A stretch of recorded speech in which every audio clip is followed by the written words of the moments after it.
Early exchange, shaping policy, advancing development. Let's talk about some of those issues.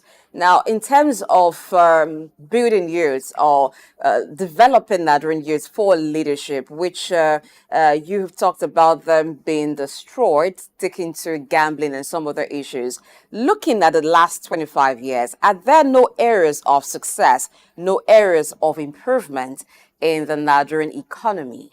All right, Shola, I'm hoping you can hear me. But the question is, over the last 25 years of sustained democratic rule in Nigeria, what other areas of success, what other areas of improvement in the Nigerian economy and the lives of Nigerians? Anything new concerning Nigeria. All I can say that is new. People ask. That is who we are, and that is who we have always been. But the government is us. Instead of us depending on the government. Let me shock. Talked about they say they call this something. I don't use to that language that for bands or whatever. Lagos, mega Lagos. I be trying to Lagos is to be mega. I laugh. This Lagos in the days of old, between 1970 to 1980, by 1990, before it begins to decay, Lagos used to be a very lovely place. So when I ask myself, who is Lagos they are talking about? Because Lagos is a picture of. I visited Enugu when I was younger. Enugu is beautiful. Where is that state? I have grace to travel to North. You can just join a train and you begin to travel around. Who would do that now? How are you going to pay? As a young boy, just get into the train and have a flu. That was the first time I saw the underground train in Enugu when I was like a small boy. You could enjoy traveling to the north. Your vehicle will stop at Jeba, or the train stop at Jeba, and you enjoy the fish. Who does that now? Who? In the days of old, in this same Lagos, if you're walking apart, a policeman come and park around you, they ask where you're going in the night. If you can identify where you are going, you are safe. Nobody disturbs you. If you are traveling from Lagos to any part of the country and you are tired, you can easily take a snap at the police station. Just enter the police station, tell them you want to take a rest, and they will give you a space. Who does that now? And you're asking me? All right, we've encountered a glitch there with Shola's network. We'll continue the conversation with him when that is resolved. Looking at the example of India, which you gave earlier on, how could Nigeria have achieved that, giving subsidy to the poor without adequate data? Yeah, but that is what I'm saying. That's why I said, where should the reform start? The reform should start by identifying who are Nigerians. And once we digitally do that, every house here, every car will be tied to people's ID. So we know who owns who, what. Then we know those who have not. And then government now begin to determine what kind of intervention these people need. Because let me tell you a very simple thing. We love lying to ourselves. Go and check the history from the Empower days up to today. Who are the beneficiaries of the Empowers? They are all political allies. Because it's a way of campaign. So people write their name, people who don't need help, write their name because they belong to a certain political party, or they are connected to one big man who is a politician in their locality. They write their name and they position it, and government is transferring money to people who don't need it. Because there's no data to verify. Now, you look at it. We started the process of registration Nigerians in 2006, during the census of 2006.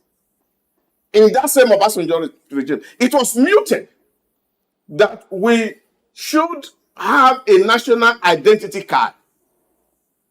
And I can't forget that conversation. And they asked, are they going to use it for election? And that process died naturally. Since 2013, NIFC has been receiving money and allocation from the federal government. As we speak, they are only having a little over 100 million Nigerian registered. But isn't that the responsibility of both the NIMC and Nigerians? If Nigerians don't go there to register, it's not can a the NIMC do? function. It's not a function. What happened in other countries? If residents are given identity, means of identity, you can't do any transaction. It's just like you cannot buy, you cannot sell if you don't have an identity. If you go to a UAE and you say you want to do a business in any bureau de change, for example, the first thing they ask you is, where's your ID card? You submit it. If you are a foreigner and you're on visit, they ask you for your data page of your passport. These are security measures. So we will be able to know that all this idea of people fronting will first stop. So we know who we are giving something to, whether they are the real people or not the real people. So if you don't do that digitization of your identity, it will be very difficult for you to administer. Because every time you are talking about palliatives or you are talking about social intervention, you are only creating a room for a new set of elite to eat because you cannot get to your target. Your intention may be right, but those who are going to administer it will not do the right thing.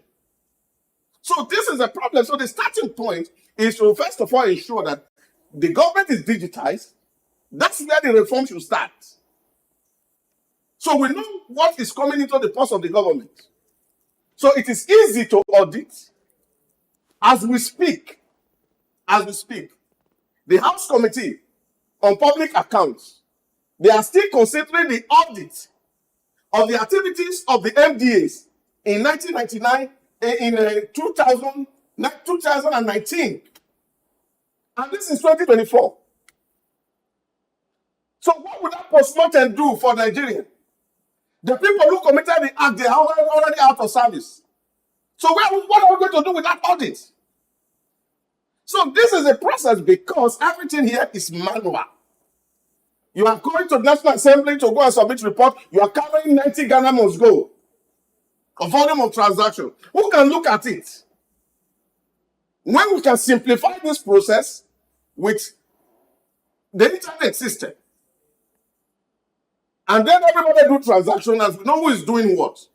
And then we now know that the one man we are going to be focusing on are the people at the back end, that they are not manipulating the data.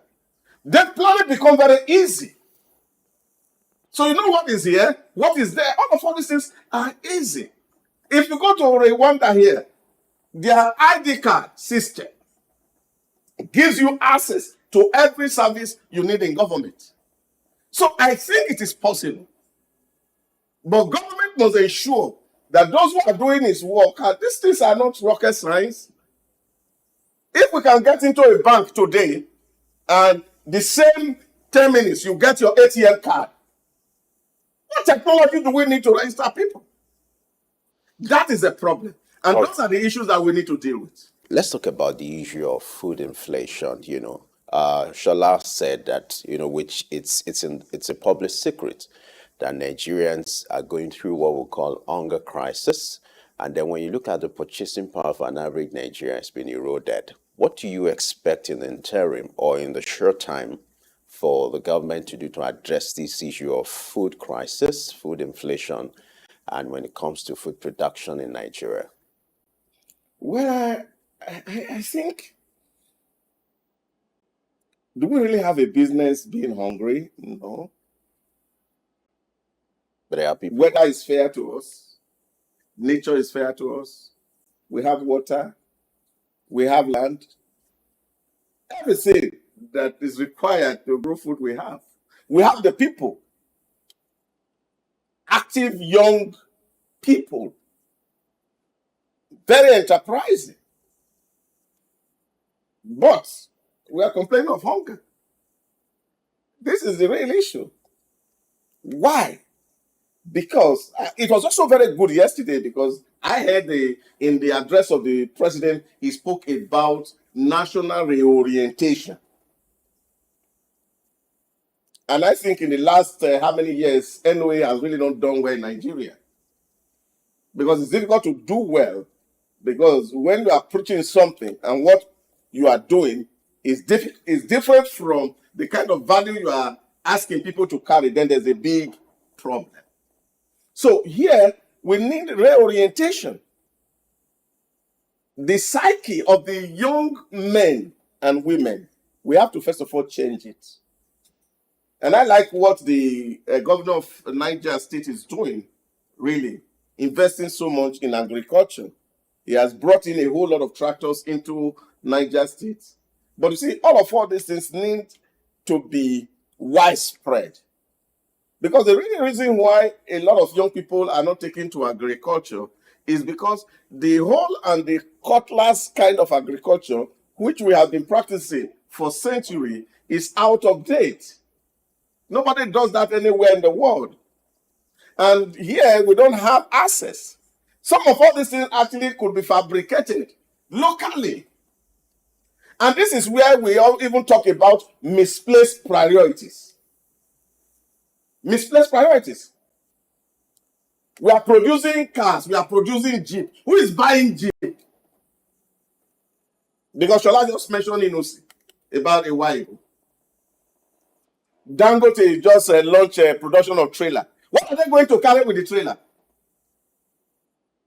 You see, because when you have a problem within your system and people are investing in the solution to that problem, then you will find things get better. But these are goods that Nigerians also import. So would it not be good that these things can be found locally? You see, the truth of the matter is that if government put very high, huge burden of tax on this thing, nobody will need it. People will drag what they have. You see the madness in some of it. A civil servant was discovered to have 84 cars in his house in Kaduna the other day.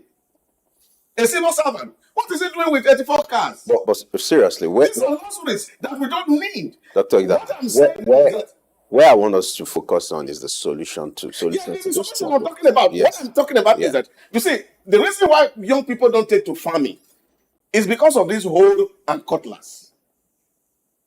If we have local tractors produced, rather than focus energy on producing luxurious cars, let's produce tractor that will give us food that farmer can take at cheap rates. So convert those factories to producing tractor. So young people can jump on a crane, they can jump on an earth-moving device without necessarily have to use their hand and burn their hands using hoe and cutlasses. Then you will have sufficiency in food production. But when you are producing luxury that are not adding value to the economy, what you are reinforcing is hunger. So that's the point I'm making. So if people like Dangote can produce truck to carry load, the truck should be carrying load now. So, but you are looking at it, what's going to enter the load? Maybe cassava, maybe flour, maybe any grain that we can produce. We are using to carry rice and things like this. We can produce these things locally and assemble tractors that people can use to farm. And then we will have sufficiency in food production. That's the point I'm making. So that's the connect. So because if you are building skyscrapers and your people are hungry, who is going to live in the skyscraper? So I think that's the point that we need to do. But for this to happen, the people who are on the top, who are already enjoying some maximum luxury, should stop flaunting those words. See, because there's one thing in Nigeria that people don't understand, because the value here is money. The person who has respect is the person who has money. And that has become something like an acceptable national value. And that is why you see there's a craze by young people to get money at all costs. Because that's the language that people respect. If you don't have money, whether you have gray hair, you are just a stupid, useless man. But if you have money, even when you are stupid, you become the wisest man on earth. So this is the issue of the value system that I talk about. So you need a reorientation. So people look at it, how much can I get in a farm? He won't buy Rolls Royce, Abi? And you are seeing somebody who is singing one music like this, now he's flying private jet. All right. So people are driven towards this direction. All so right. Productivity is really very low. All right. Let's get back to Shola. Shola, I hope you can hear us. Shola, are you there? Yes, I'm always there. Just the network. Dr. Idahosa emphasized on the need for local production. What, in your opinion, do you think the federal government should do at the moment to attract local production, to facilitate local production?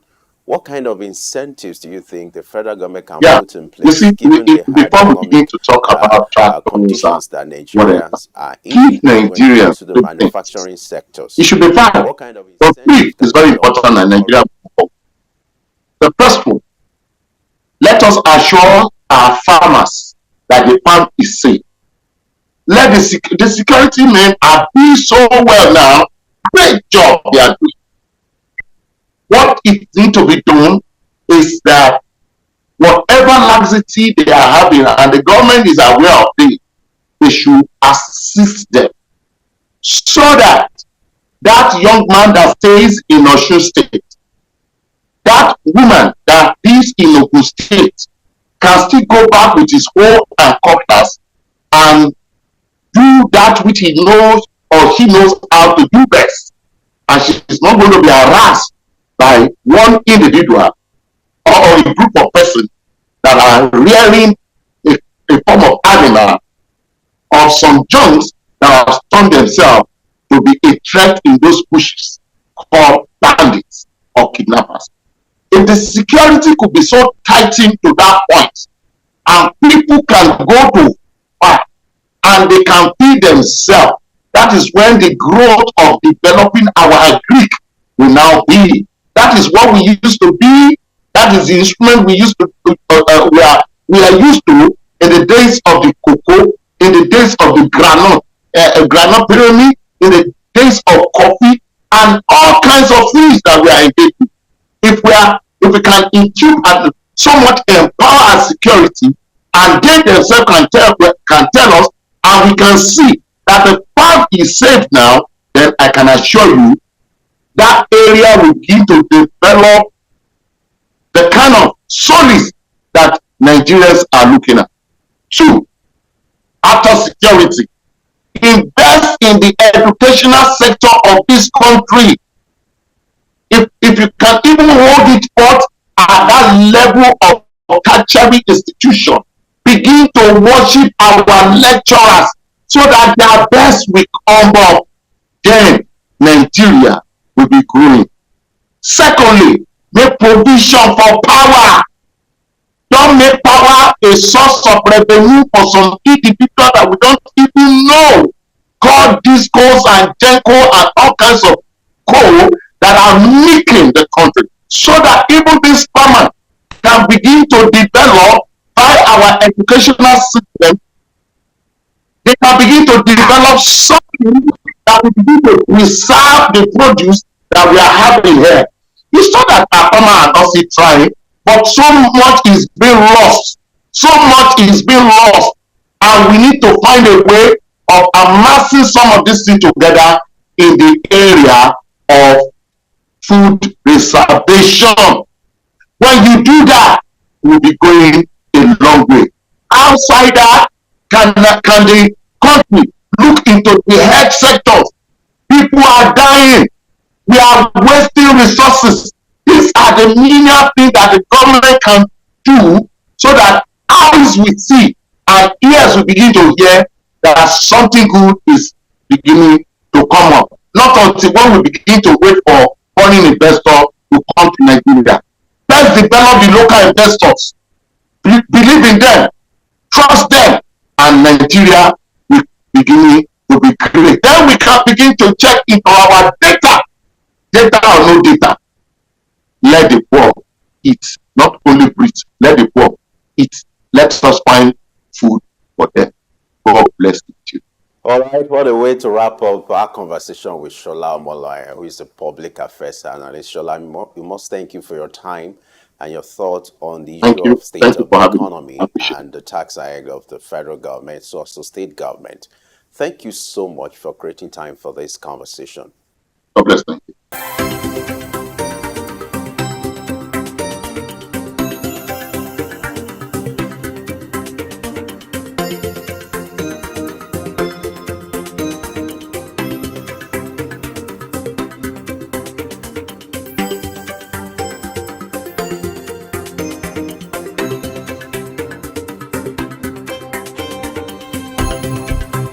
Early exchange, shaping policy, advancing development.